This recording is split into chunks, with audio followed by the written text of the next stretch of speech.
Les élections approchent en France et beaucoup pensent que si l'économie repart après les élections, le chômage va enfin baisser. Si tu penses la même chose, attends 30 secondes parce qu'en économie, ce n'est pas aussi simple. Le raisonnement paraît pourtant évident. Nouveau gouvernement, l'économie redémarre, les entreprises produisent plus, donc elles embauchent davantage et le chômage recule. Sur le papier, c'est logique, mais dans la réalité, ça ne se passe pas toujours comme ça. Imaginons une entreprise qui reçoit subitement beaucoup de commandes. Tu penses qu'elle va forcément recruter? Pas nécessairement. Elle peut par exemple commencer par demander à ses employés de travailler un peu plus. Elle peut investir dans une machine ou un logiciel qui lui permet de produire plus rapidement, ou elle peut simplement réorganiser sa production.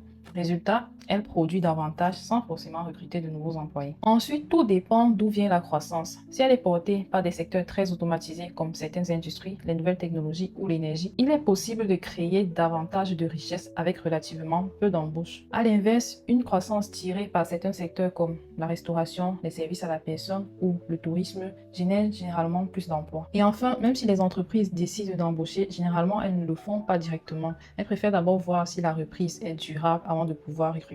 Ce scénario s'est déjà produit plusieurs fois en France. L'économie qui retrouvait un peu de croissance pendant que le chômage mettait des mois, voire des années, à diminuer significativement. Les entreprises qui augmentaient d'abord leur productivité avant de recruter ou bien la croissance qui provenait des secteurs qui employaient très peu. Alors, après les prochaines élections en France, si la croissance repart, le chômage baissera-t-il automatiquement?